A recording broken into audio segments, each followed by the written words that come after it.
Hey everyone, and welcome to Developer Tea. My name is Jonathan Cottrell, and today I'm going to be answering a question from listener Simon. Simon wrote in to developertea@gmail.com with this question. He said, "Hello, Jonathan. You encourage people to craft, to experiment, and to create something outside of their regular day job hours in order to learn.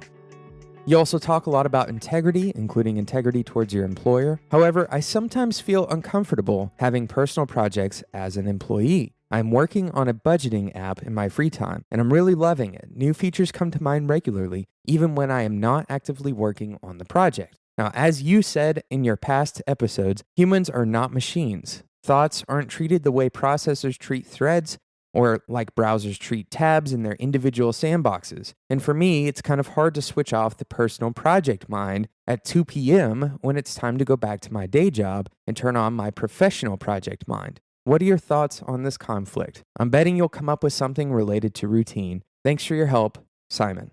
Simon, you're right. I am going to talk about routine. I'm also going to talk a little bit about what integrity means and the simple idea that you must also have integrity to yourself, to your own aspirations and your own desires in life. We're going to open up into all of that discussion. I want to thank today's sponsor, by the way. Today's sponsor is Harvest. If you, like Simon, have side projects, or if you're a freelancer, Harvest is a great way to do your time tracking, so make sure you check that out. We'll talk a little bit more about Harvest later. But I want to talk about Simon's question, and I want to talk about the way that I deal with Developer Tea. If you guys didn't remember from past episodes, I've told you before, but Developer Tea for me is actually a project that I do outside of my daily work hours. I have a 9-to-5 job. I am the director of technology at Whiteboard, and sometimes 9 to 5 doesn't really cut it. Sometimes I have to work late hours for Whiteboard as well. And so having a side job like Developer Tea, that can be a little bit challenging, and I totally empathize with what Simon is saying here. It is easy to feel like those two things can compete with each other.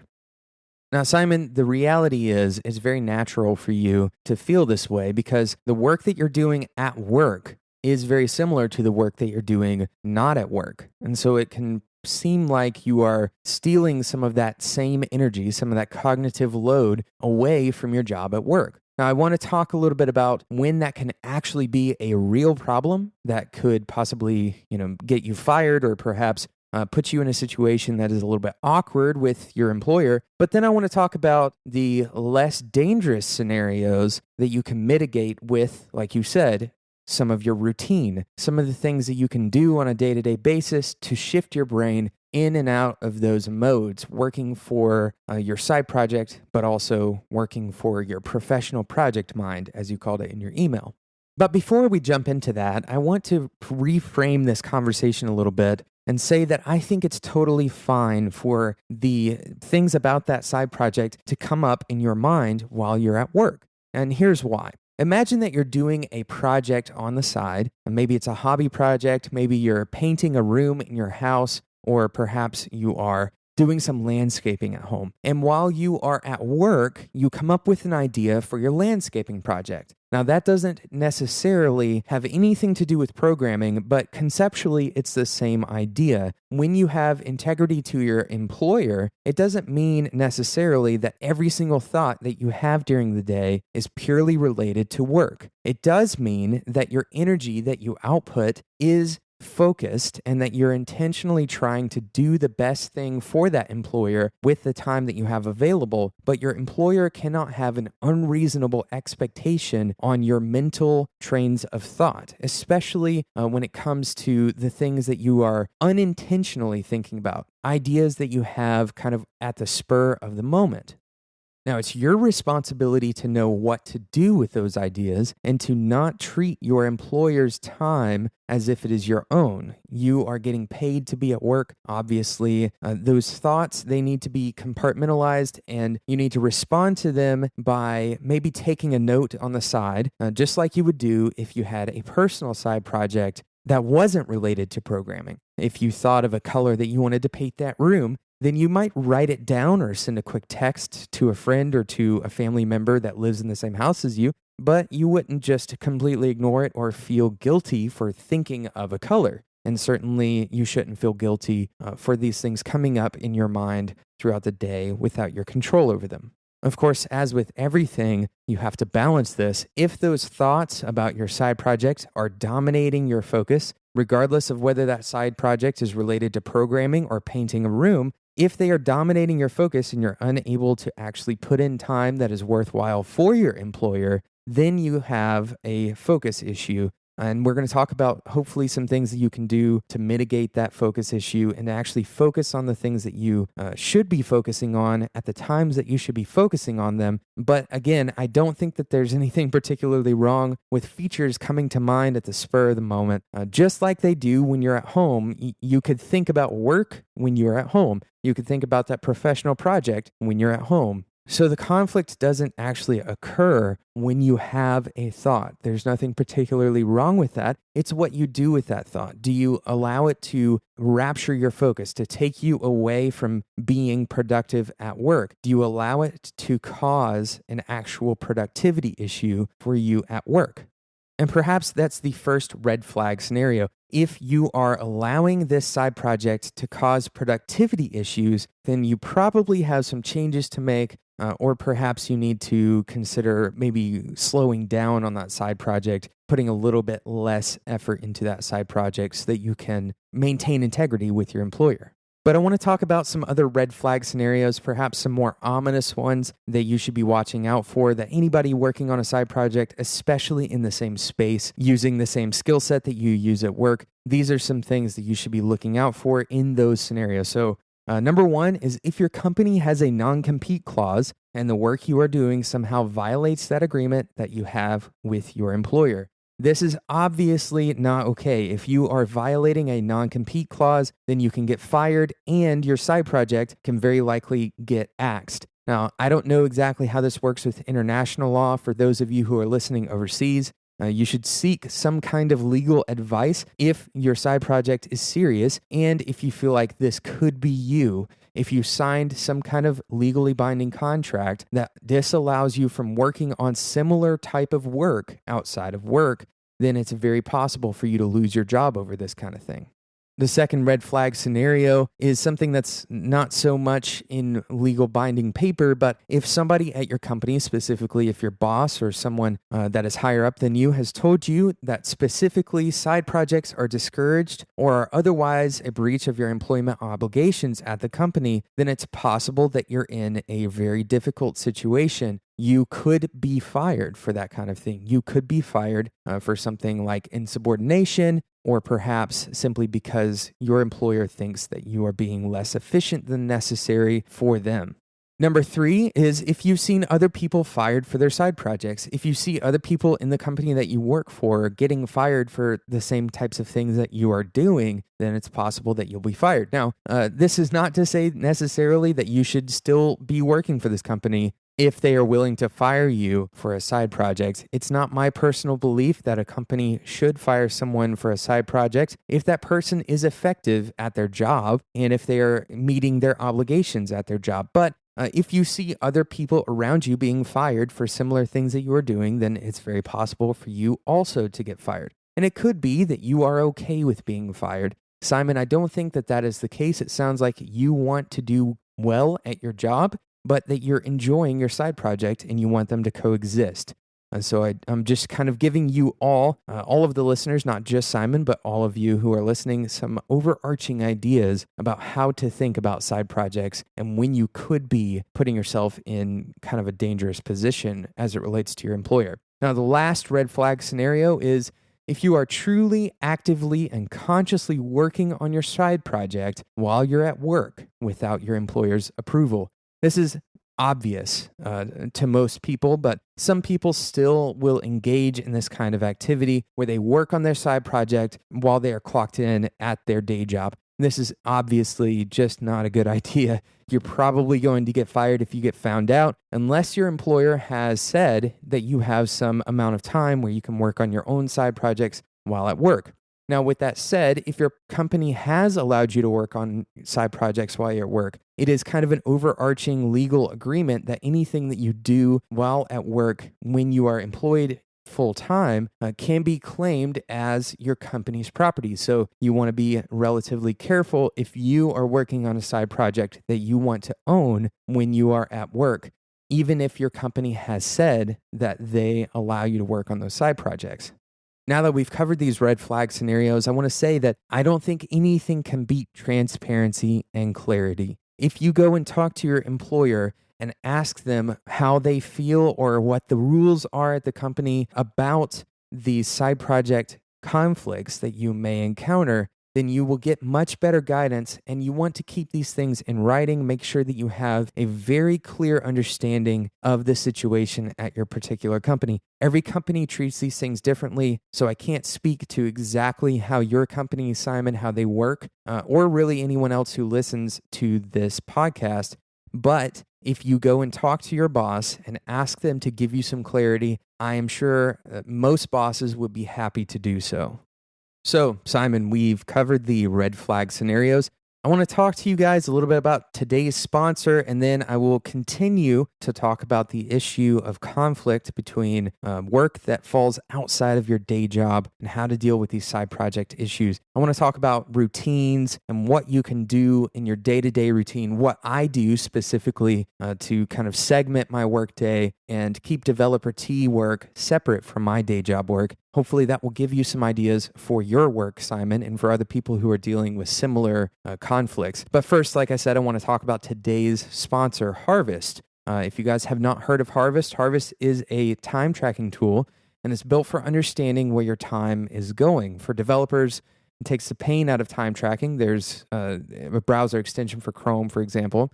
It integrates with JIRA and GitHub without actually searching for your timesheet. It's really cool. You can do a timer on your issues on GitHub, which is really interesting to me. Not only will you understand how much time you're spending on client work, you can very quickly turn that stuff into billable hours, into an invoice on Harvest. And it integrates with PayPal, Stripe, all the things that developers typically use to get paid kind of over the internet. You can get a 30-day trial at getharvest.com. And after your trial, if you're a listener of Developer T, you can use the code TTIME to save 50% off on your first month if you decide to continue using Harvest. That's TEATIME. Of course, this will be in the show notes at developerT.com. Check it out, getharvest.com. Don't forget, if you decide to use Harvest, to enter that code TTIME. Of course, you can try it for free for 30 days, so you really don't have much to lose. Check it out, getharvest.com. So let's get back to Simon's question. He, at the very end of Simon's email, he said, "I'm betting you will come up with something related to routine." And that's absolutely correct, Simon. My routine is the thing that I rely on the most. If you had to characterize some of the things that Jonathan Cottrell from Developer T, what he believes in, I believe that routine is one of the most powerful tools that we can use to affect the things that we want to affect in our lives. Routines are so powerful because they set up our brain to have a default way of thinking. They set up our brain to expect certain things, and if we set up that routine in such a way that we do the things that we want to do, and if we have certain ways of understanding the brain and how it works and how it responds to these different actions, then we can more dependably control what we do in our day-to-day lives.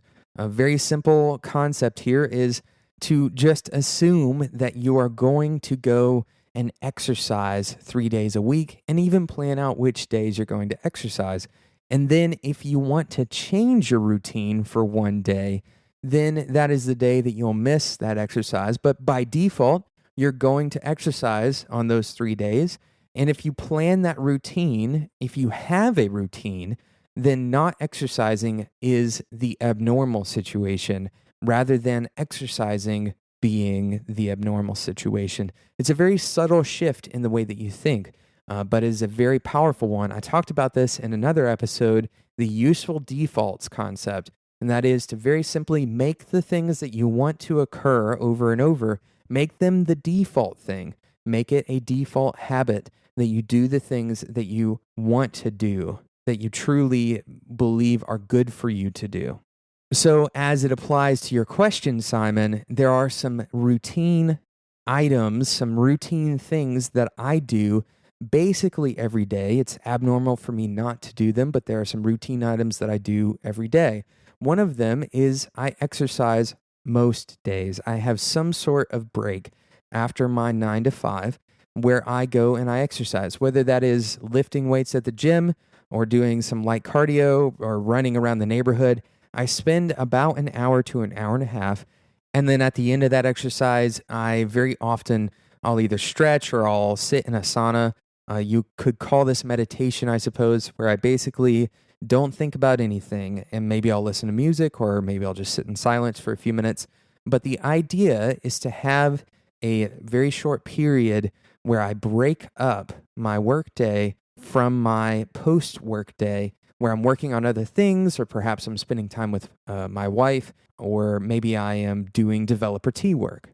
What this allows me to do is kind of close out my trailing thoughts at the end of the day.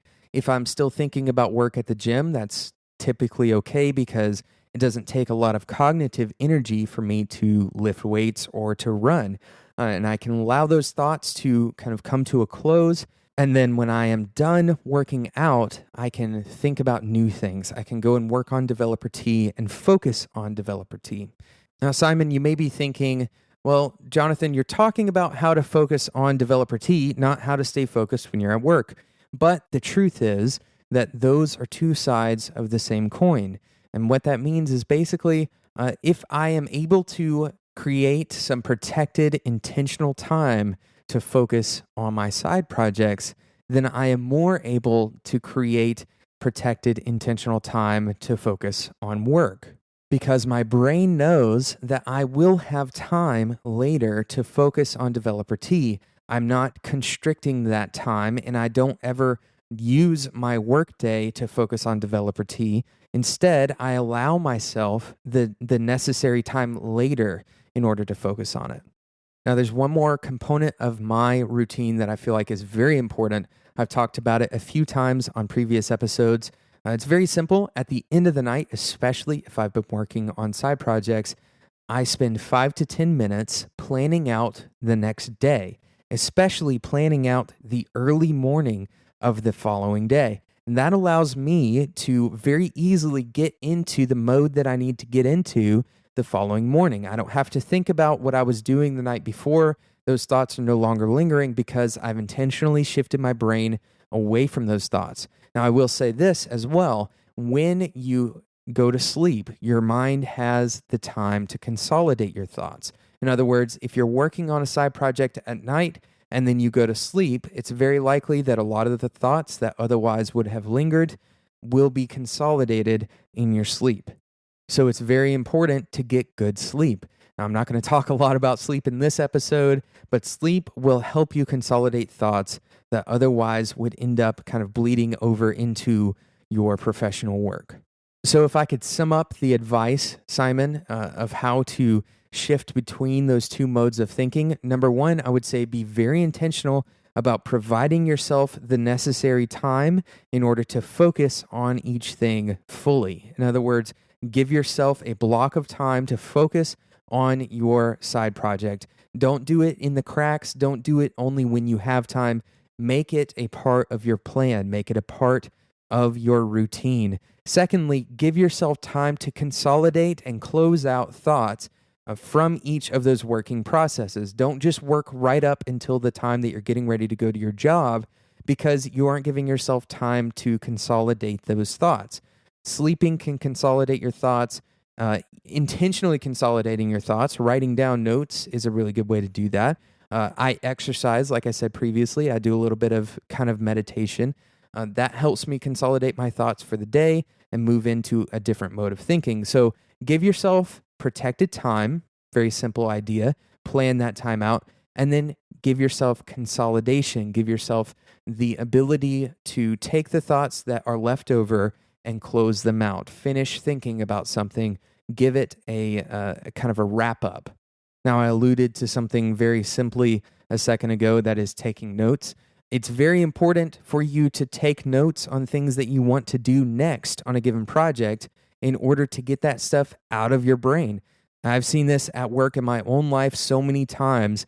If I feel stressed about all of the things that I have to do, one of the most relieving practices is to actually write down all of the things that I have to do. Everything that I have to do now, everything that I have to do this week, everything that I want to do in the next year, I can write it down and it relieves me from thinking about those things all the time.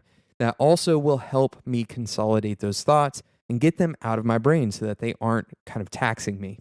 Simon, there's so much more to say about this subject. And quite honestly, we're going to be talking about very similar subjects in the future. So stay tuned to Developer Tea if you feel like this was valuable information to you. Obviously, subscribing is the best way to make sure that you don't miss any future episodes of Developer Tea. There's even information out there, for example, that says that decluttering your life, taking out the trash or cleaning your desk, that kind of stuff can help you focus better. So that's the kind of stuff that we want to talk about in the future. There are people who have PhDs who study this kind of stuff. I'd love to talk to those people on the show. So make sure you stay tuned to Developer Tea, Simon, and anyone else who is interested in these topics. Thanks so much again to Harvest. Of course, Harvest is the sponsor for today's episode. If you, like me, hate time tracking and you wish it was simpler, you can check out getharvest.com. Harvest makes time tracking a whole lot easier. You can track your time on your issues on GitHub, for example. Just click a little timer and it'll go ahead and create an entry. You can even convert that directly into an invoice to send, and you can get paid through Harvest using PayPal or Stripe, the things that you're probably already using anyway. Go check it out, getharvest.com, and use the code TEATIME to get 50% off your first month. Of course, the first month is free, so it would be the first paid month, and you would get 50% off for that month. Go and check out getharvest.com. Of course, the show notes are on developertea.com. Thank you again for listening, and until next time, enjoy your tea.